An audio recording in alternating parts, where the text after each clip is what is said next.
Hi, everyone, and welcome back to our podcast. I'm Jennifer, and I'm here with my good friend Leonardo.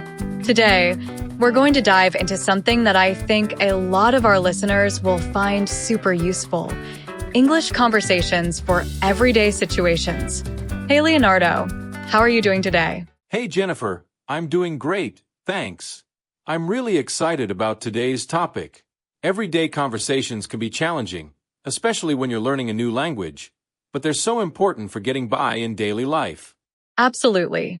We all have those moments where we're not sure what to say or how to phrase something. That's why today, we're going to go through some common scenarios that you might encounter on a daily basis, and we'll talk about how to handle them in English. So, Leonardo, what's one of the first situations that comes to mind when you think about daily life?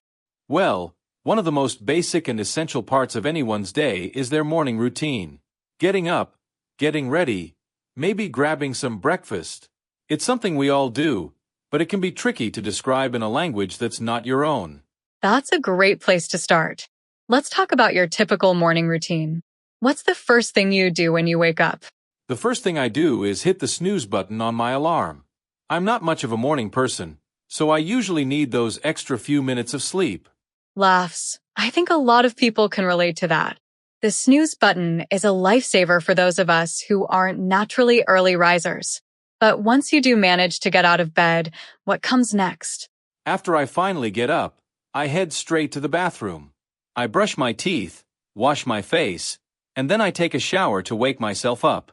It's part of my routine to feel refreshed and ready for the day. That's a solid routine. And what about getting dressed? Do you pick out your clothes the night before, or do you decide in the morning? I usually decide in the morning.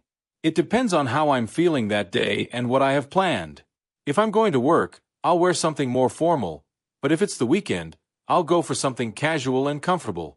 That makes sense.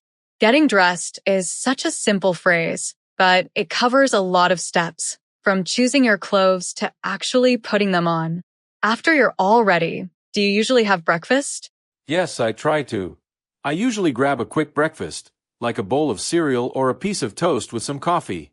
I'm often in a rush, so I don't have time for anything too elaborate. Grab a quick breakfast is a phrase that really captures that morning rush, doesn't it? It's like you're just snatching something up because you need to get out the door. What about when you do have more time? Do you ever make a bigger breakfast? On weekends, definitely. I like to make pancakes or eggs and have a more relaxed morning. It's a nice way to start the day without the usual weekday stress. That sounds lovely. And speaking of the weekend, that's often when people have more time to do things like grocery shopping. Do you go to the supermarket regularly? Yes, I usually go once a week. I like to go early in the morning when it's not too crowded. I make a shopping list beforehand so I don't forget anything. Smart move. Making a list is such a good habit, especially in a busy place like a supermarket where it's easy to get distracted. When you're at the store, do you ever have trouble finding things? Sometimes, yes. The supermarket is organized into different sections or aisles, but if it's a store I'm not familiar with, it can be tricky. I've had to ask for help a few times. And how do you usually ask for help? That can be a bit intimidating if you're not confident in your English. I usually say something like, "Excuse me, could you help me find the..." And then I mention the item or aisle I'm looking for. Most of the time, people are really friendly and willing to help. That's a great approach. Simple and polite. And what about at the checkout? Are there any phrases or situations there that you've found useful to know? Definitely. The cashier might ask, "Would you like a bag?" Or "Do you have a loyalty card?" I also try to remember to say, "Thank you," and "Have a nice day" when I'm done, just to be polite. Those are really important. Politeness goes a long way in making interactions smoother. Another phrase I've heard is, "Do you need help bagging your groceries?" Sometimes the cashier will offer to help, but in some places, you're expected to do it yourself. Yes, I've noticed that too. It's good to be prepared for both situations. And speaking of being prepared, another area where I sometimes struggle is making small talk, especially with neighbors or people I don't know very well. Small talk. It's one of those things that can feel awkward, but it's also a big part of daily life. What kind of small talk do you usually engage in with your neighbors? The most common topic is the weather. It's a safe and easy subject. I might say something like, "It's a beautiful day today, isn't it?" Or, "Looks like we're going to have some rain later." The weather is definitely a classic. It's something everyone experiences, so it's a good way to start a conversation. What other topics do you find come up often? Sometimes we talk about things happening in the neighborhood, like if there's a new restaurant opening or if there's been some recent construction. I might say, "Did you see they're building a new park nearby?" Or, "Have you tried that new coffee shop on the corner?" Those are great examples. They're casual but also show that you're paying attention to what's going on around you. How do you usually wrap up these conversations? I usually say something like, "It was nice talking to you," or "I'd better get going." It feels polite and natural. That's perfect. Ending a conversation can be just as important as starting one. You want to leave the other person with a good impression. Now, let's switch gears a bit and talk about something that might be a little more challenging, dealing with problems at work. Yes, that can be tough. It's one thing to talk about simple topics like the weather or grocery shopping, but when it comes to addressing issues at work, the language can get a bit more complicated. Definitely. But it's also really important to be able to communicate effectively in a professional setting. What kind of problems have you encountered, and how did you handle them? One time, I was having trouble with a new software program we were using. I needed to let my boss know about the issue, but I wasn't sure how to do it without sounding like I was complaining. That's a common concern. In situations like that, it's helpful to be direct but also polite.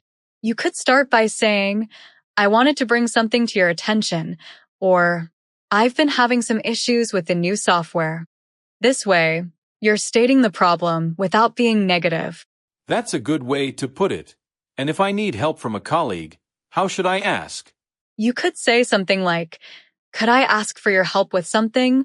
Or, "I'm having trouble with this task. Do you have a moment to help me?" It's clear, polite, and it shows that you value their time. I'll remember that. It's important to be considerate when asking for help, especially in a work environment where everyone is busy. Absolutely. And don't forget to thank them afterward.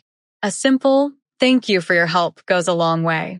Yes, I've noticed that people really appreciate it when you acknowledge their help. It makes for a better working relationship. For sure. Communication is key in any professional setting, and being polite and clear can help avoid misunderstandings. Speaking of communication, another area where language can be tricky is when you're dining out, especially if you're in a country where English isn't the first language. Yes, ordering food in English can be challenging, especially if the menu is in English and you're not familiar with all the terms. I remember the first time I tried to order something and didn't know what half the dishes were. Laughs, I think we've all been there. It can be overwhelming, but it's also a great opportunity to learn new vocabulary. When you're not sure about something on the menu, what do you usually do? I've learned to ask questions. I might say, "Could you tell me what this dish is?" Or "What do you recommend?" It helps to get the server's advice, especially if you're in a new place. That's a smart approach. Servers are usually happy to help, and it's a good way to make sure you're ordering something you'll enjoy. Another useful phrase is, "I'm allergic to," if you need to avoid certain ingredients. Yes, that's really important. It's always good to let the staff know about any dietary restrictions. And what about when the food arrives? Sometimes it's not what you expected. How do you handle that? If something's not right, you can politely mention it. For example, "Excuse me, I ordered the chicken, but this looks like beef." Or, "I asked for no onions, but there are onions in this dish." It's all about being clear but respectful. That makes sense. I've also learned to say thank you after the meal, and sometimes I'll ask for the check by saying, "Could I get the bill, please?" Perfect. Those little phrases really help make the dining experience smoother. It's all about practicing these conversations so they become second nature.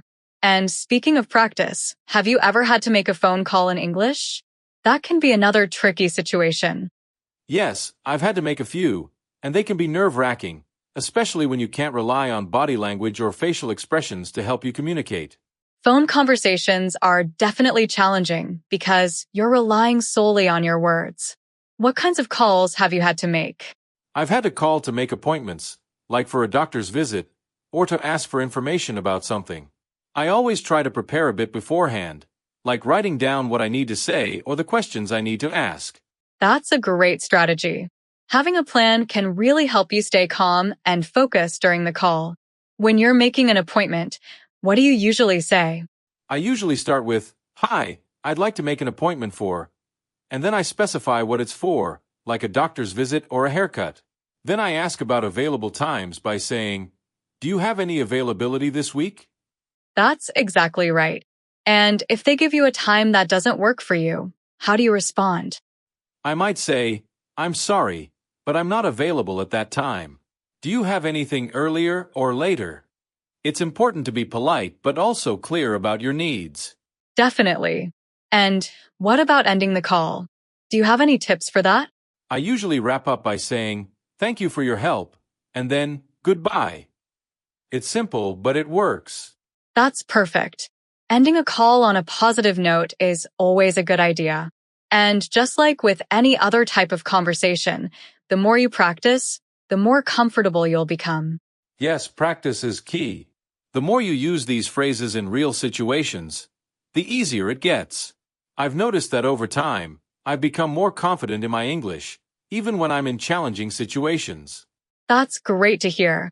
Confidence really does come with practice. And remember, it's okay to make mistakes. Everyone does, and it's part of the learning process. Absolutely. Mistakes are just opportunities to learn and improve. I've made plenty, but each one has helped me get better. That's a great attitude to have. So, to all our listeners out there, don't be afraid to practice your English in everyday situations. Whether it's your morning routine, grocery shopping, small talk, or handling more challenging conversations, every bit of practice helps. Exactly. And hopefully, this conversation has given you some useful phrases and tips that you can start using right away. We hope so, too. Thanks so much for joining us today. Remember, the more you practice, the more natural these conversations will become. Keep listening, keep practicing, and don't be afraid to put yourself out there. Thanks for listening, everyone. We'll see you next time with more tips and conversations to help you on your English learning journey. Take care and happy learning.